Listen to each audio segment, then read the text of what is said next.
Hey there, welcome to the Empowerment Equation podcast. I'm Rowan Embry. And I'm Lyra Vanguard. On this podcast, we'll have insightful conversations that can empower all of us as we tap into our inner wisdom and connect with our higher selves. We've got some awesome guests lined up who will share their stories about moments that really help to awaken and empower them. And we're sure their stories will empower you as well. Thanks for hanging out with us today.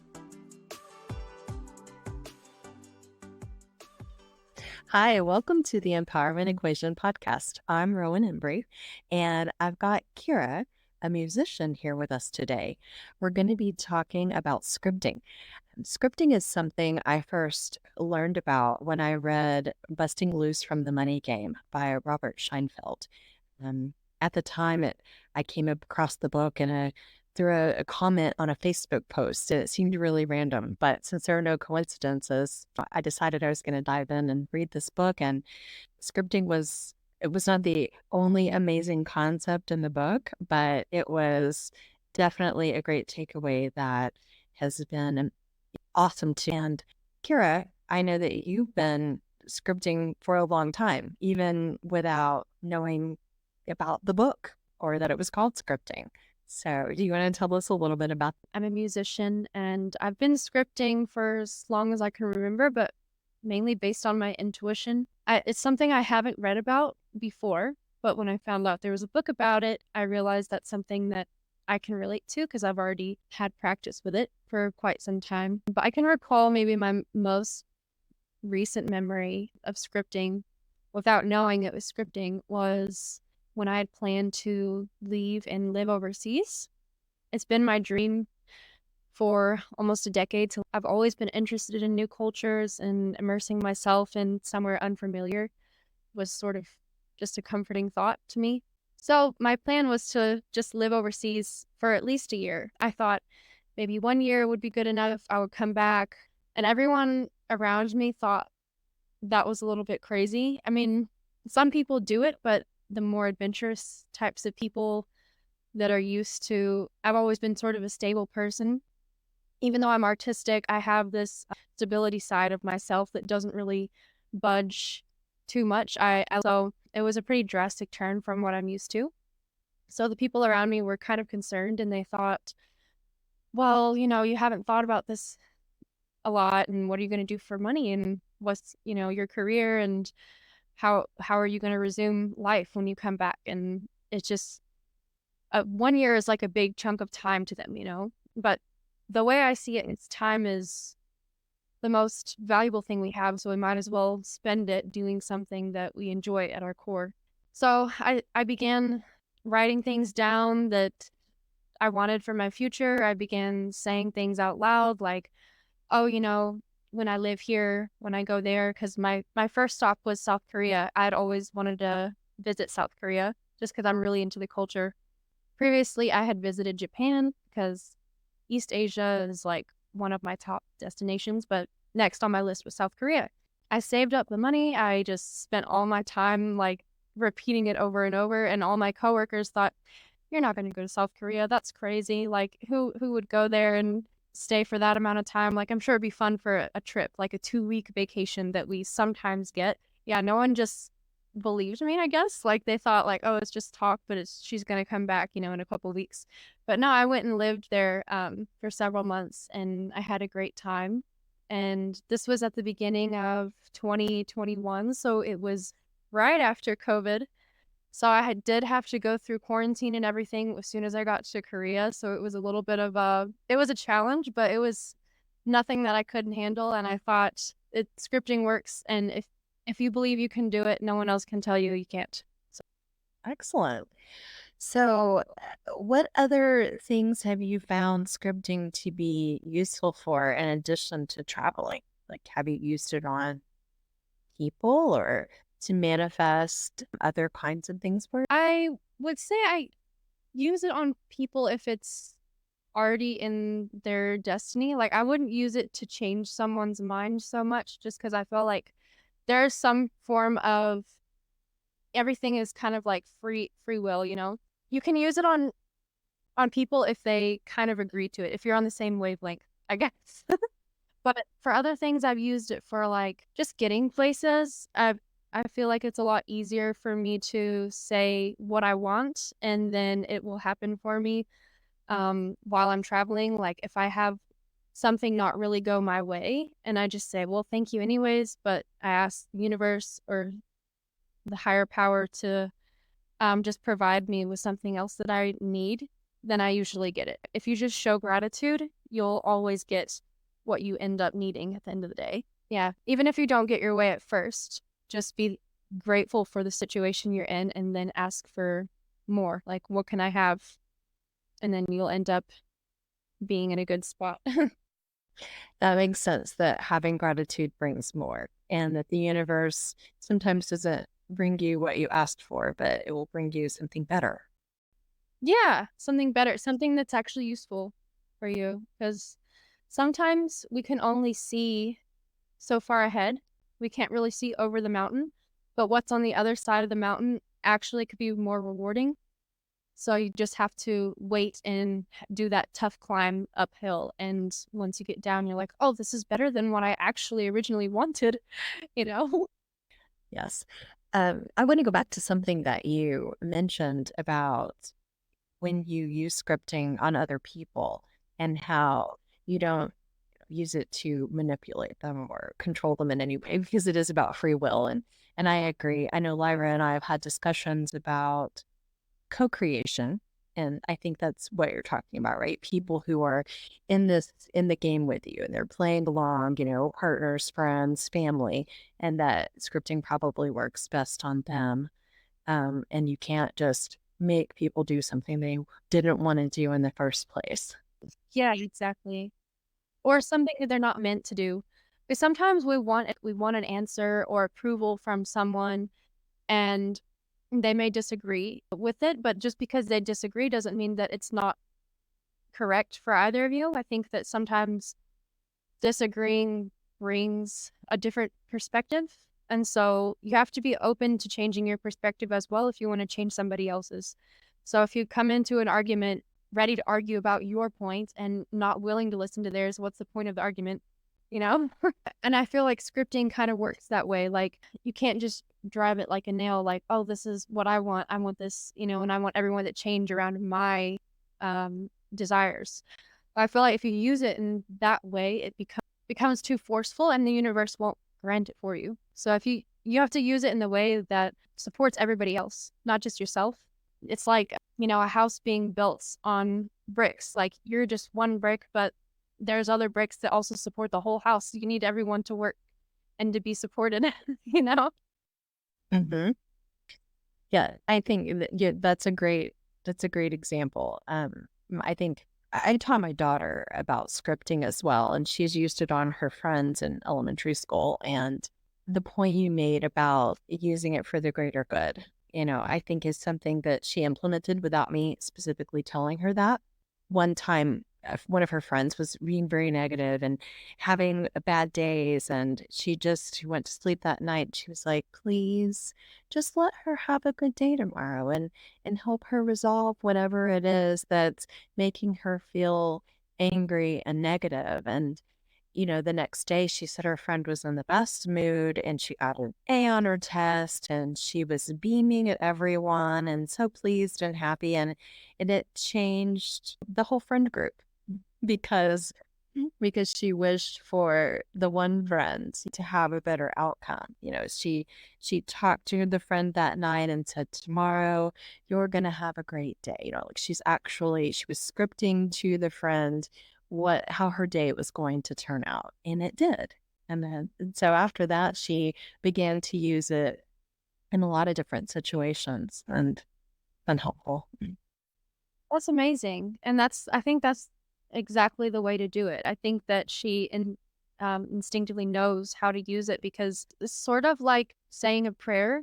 Even if you have a different religion or a different belief, you can still use it like that. It's like asking for the higher power or God or whatever you believe in to bring peace and love. Because that's what our universe is made of, is peace and love. Love is the ultimate feeling that you can't really replicate, and like humanity and the animals and everything on earth is just made of love. So you have to be able to give that love to receive it and to feel it and show it. Have you manifested anything for any of your friends like that in the form of a prayer, perhaps? Yes, actually, just recently, about a month ago, I think was the first time that I manifested. I scripted.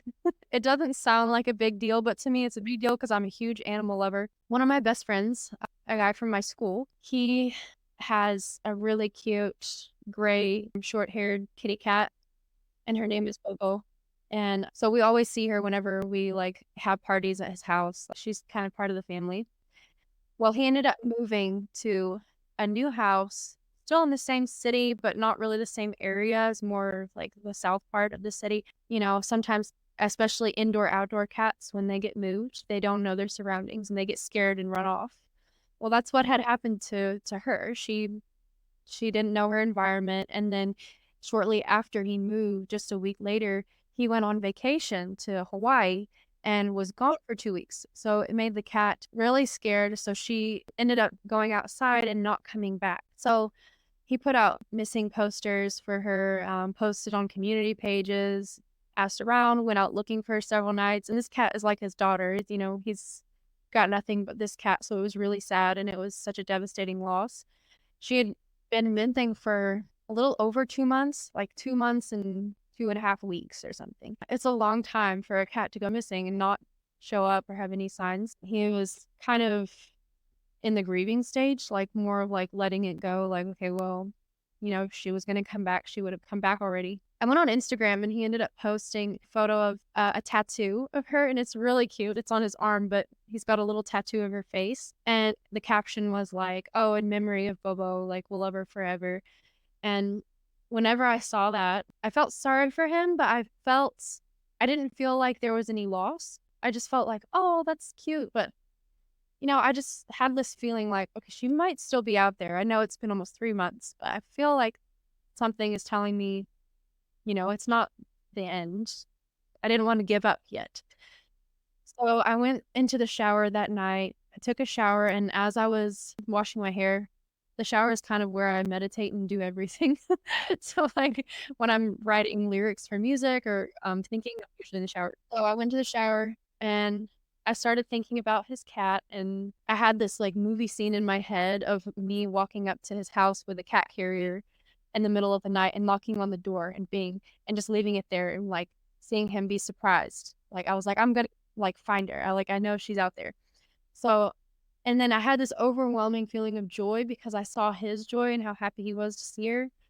So I just felt like almost moved to tears, like bringing something that's missing into someone's life again. So then I just asked Source, I was like, please, if she's still alive and well, bring her back home because she belongs there, nowhere else. And then I went to bed and I forgot about that whole situation in the shower. Like I just went to bed and forgot about it. The next day, woke up, had breakfast. I was planning on going out. I checked my phone, went through Instagram a little bit, and then when I opened it, I saw him post another video, and it was a video of her, but I had assumed like, oh, like it's an older video, like like sharing memories of her.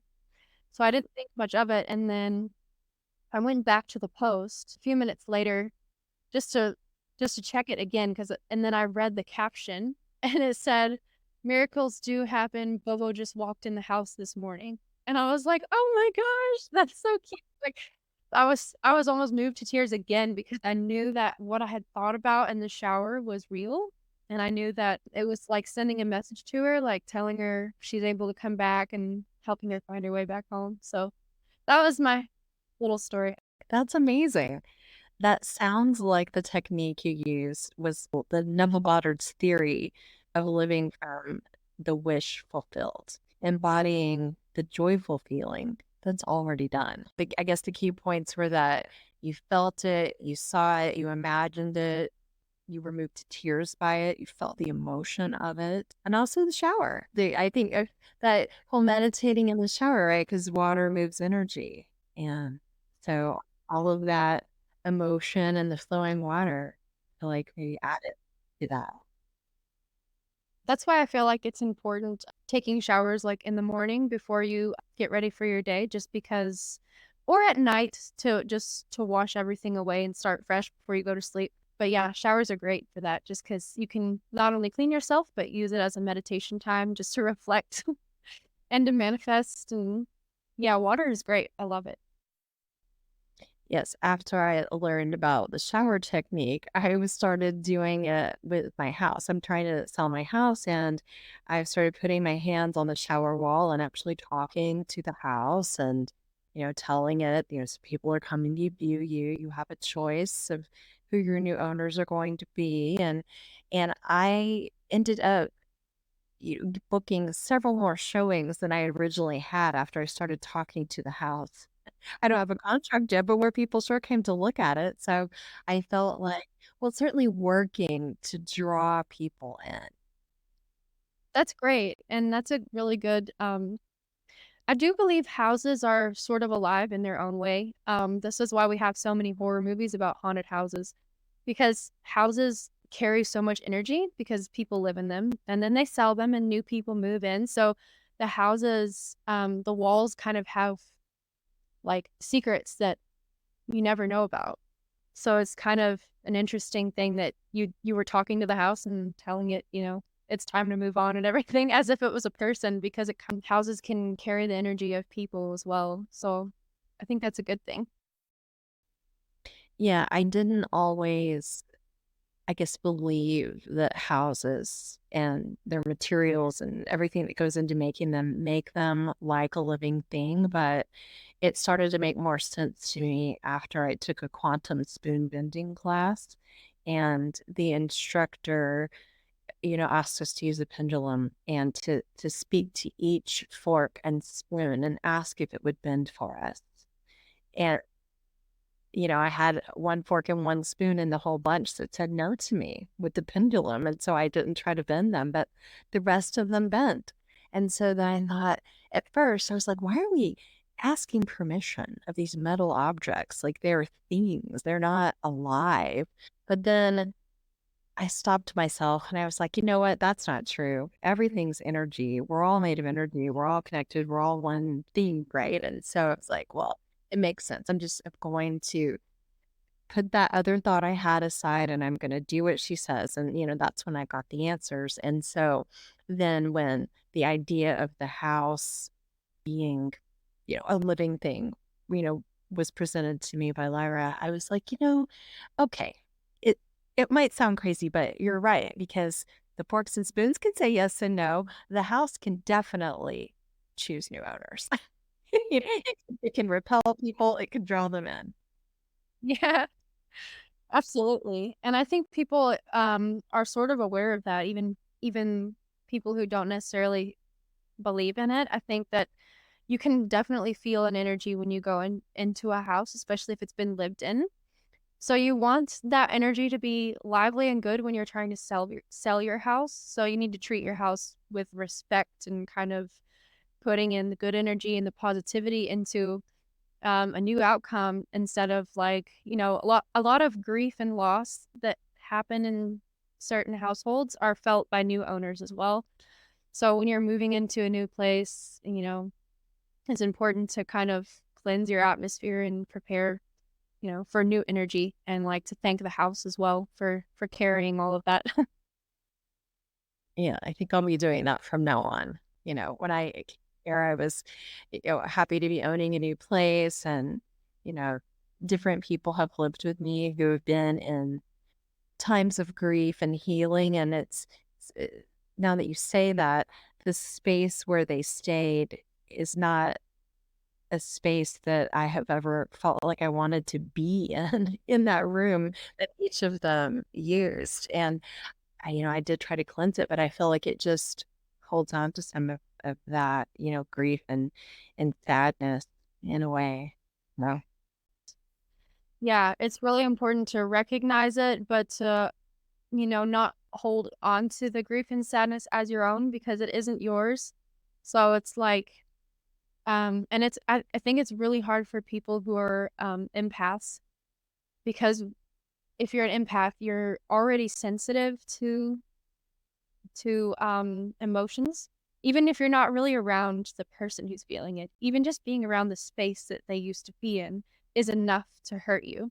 So you have to kind of be careful, um, like protect your energy as much as you can with everything, but also with moving to new places. Like always protect your energy, you know, when you're leaving something behind or moving, just because we're sensitive. I feel like a lot of people, well, everybody has trauma and we kind of all respond to new things based on our trauma. But yeah, that's a whole other, so I don't want to go off on a tangent, but that's important.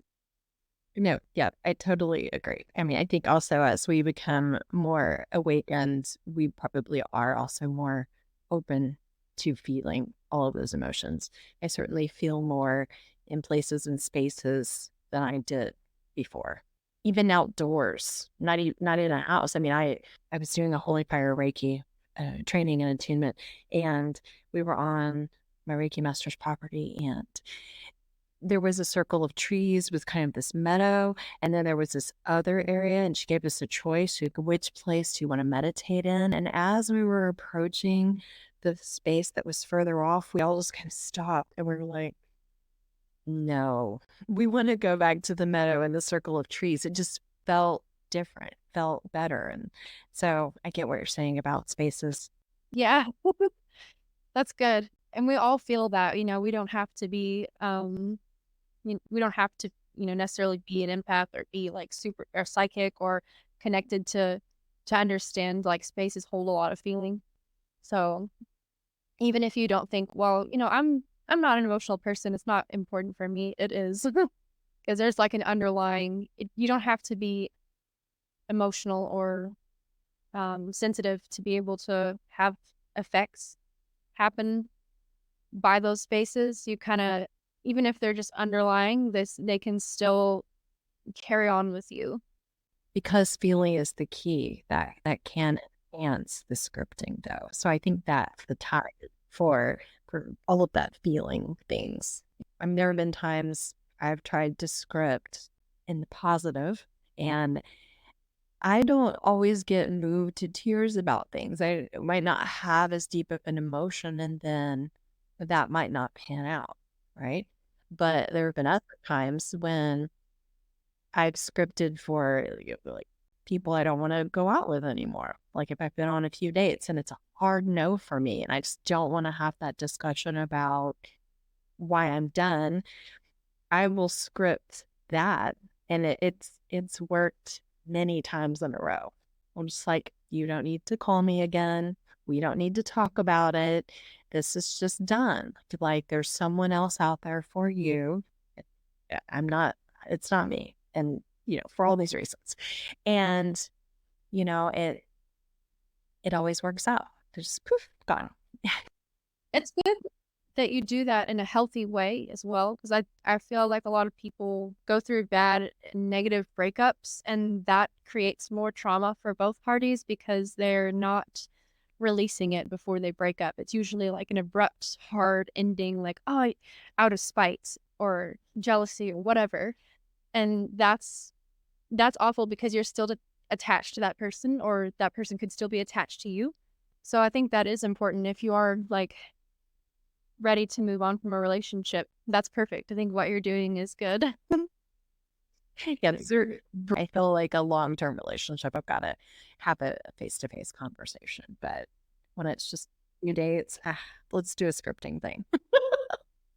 So, but and I remember talking scripting and how it's really done, and I loved her description of it, which was kind of like we're talking to the door in the back of their mind or the back of their head.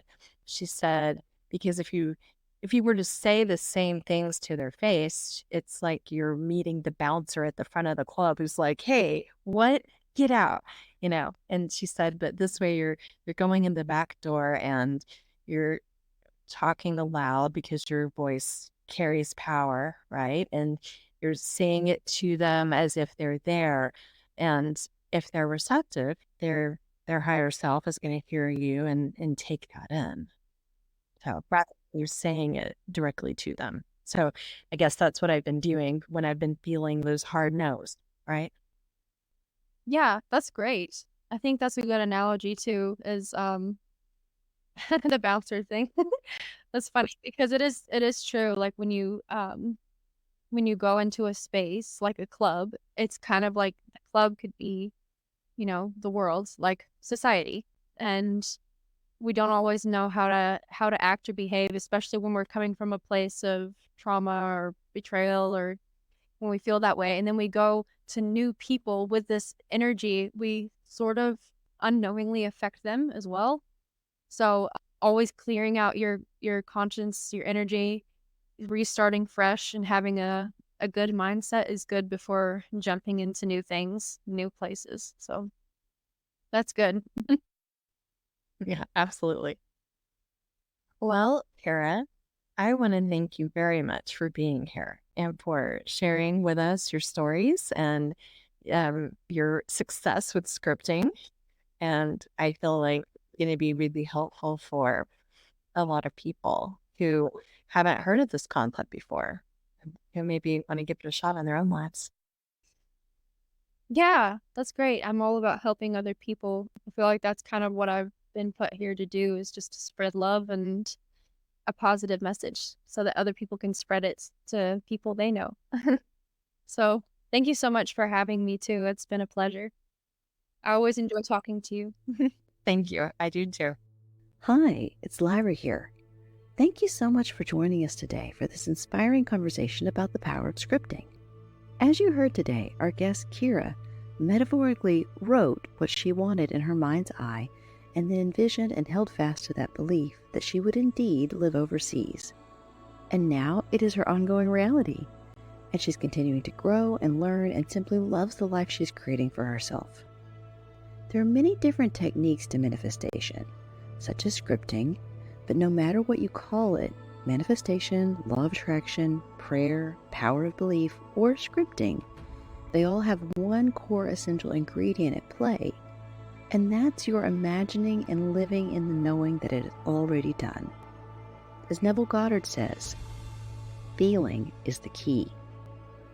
This feeling that is already done can be very difficult to maintain, especially when there are people naysaying or fear, as we say, physical evidence appearing real, begins creeping in, that it is not done. We have linked a few great books and audiobooks that can really help with explaining in depth how to mentally prepare to manifest. But if you would like to work with me personally as your manifestation mentor, you can find me in our services page. As your mentor, I can't do the work for you, but I can effectively hold space, guide you, and support you during your scripting and manifestation process. Sometimes it's as simple as having someone believe with you to assure you along the way that indeed you can have what you desire and guide you towards taking appropriate action to fulfill your dreams. Book a free consultation to have a chat and see if you'd like to have me in your corner as your manifestation mentor. Until then, I'll see you next time here on the Empowerment Equation Podcast.